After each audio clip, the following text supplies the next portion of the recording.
నమస్తే welcome to VSR breaking news. So ప్రస్తుతం మనం చూస్తున్నాం కదా, ఇక్కడ చాలా వరకు ఏర్పాట్లు అయితే జరుగుతున్నాయి. సో ఈ సభకి ఎవరెవరు నాయకులు రాబోతున్నారు, ఎంతమంది రాబోతున్నారు, అసలు ఈ సభ నిర్వహించడానికి ముఖ్య కారణం ఏంటి, అలాగే ఈ సభకి పబ్లిక్ ఎంతమంది రాబోతున్నారు, వాళ్ళకి ఎలాంటి జాగ్రత్తలు తీసుకోబోతున్నారు అనేది మనతో ఉన్న టీపీసీసీ జనరల్ సెక్రటరీ రవిబాబు గారిని అడిగి తెలుసుకుందాం. నమస్తే సార్. నమస్తే అమ్మా. సార్, ఈ సభని ముఖ్య కారణంగా ఎందుకని నిర్వహించుతున్నారు?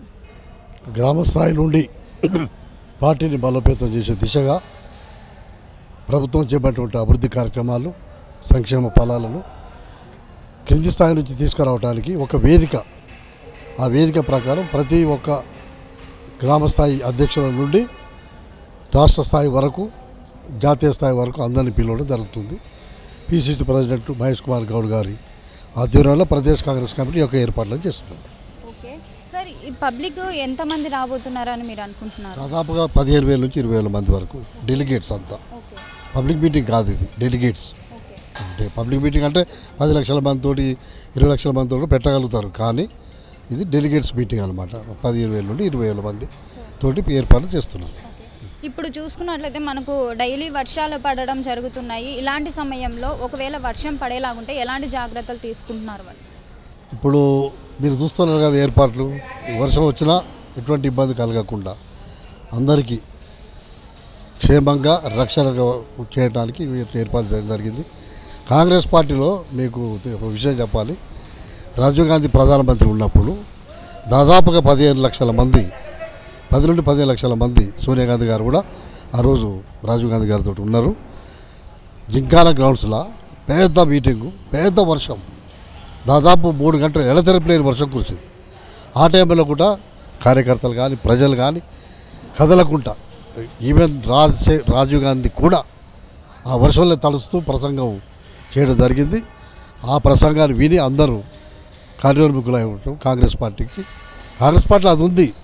ఎప్పుడైనా సరే, ఏ విధంగానైనా ఎటువంటి ఊరుములు పిడుగులు పడ్డా కార్యకర్తల మనోధైర్యం సన్నగిల్లదు. అందుకొరకే కాంగ్రెస్ ఈ రోజు వరకు కూడా అందరి గుండెల్లో ఉన్నది, కాంగ్రెస్ బతికే ఉంది. సార్, ఈ సభ వల్ల అందరికీ మేలు జరుగుతుందనేసి మీరు అనుకుంటున్నారా? ఇప్పుడు అన్ని మేలే కదమ్మా చేసేది. ఆర్థిక సంక్షోభం ఉన్నా సరే ముఖ్యమంత్రి రేవంత్ రెడ్డి గారు, పిసిసి కమిటీ అయితేంది, మంత్రులైనా ఎమ్మెల్యేలైనా బట్టి గారైనా సరే ఆర్థిక మంత్రిగా ఉండి అన్ని సమస్యలు అధిగమించి, మొన్ననే రైతు బంధు కింద 9,000 కోట్లు, రోజుకు 1,000 కోట్లు ఏటి రుణమాఫీ చేయడం జరిగింది కదా. అన్ని సంక్షేమ కార్యక్రమాలు ప్రజల్లోకి తీసుకుపోతున్నారు, కానీ అది క్షేత్రస్థాయిలో తెలియట్లే. మీడియా ఇటువంటి కేసీఆర్ ఒక వాళ్ళ ప్రయత్నాలను తిప్పి కొట్టడానికి గ్రామ స్థాయి నుండి ప్రజల్లో కాంగ్రెస్ పార్టీ చేసే అభివృద్ధి కార్యక్రమాలను ప్రజలకు తెలవాలి. ఇప్పుడు నేను లాభపడ్డా, నేను చెప్పాలి కదా 10 మందికి.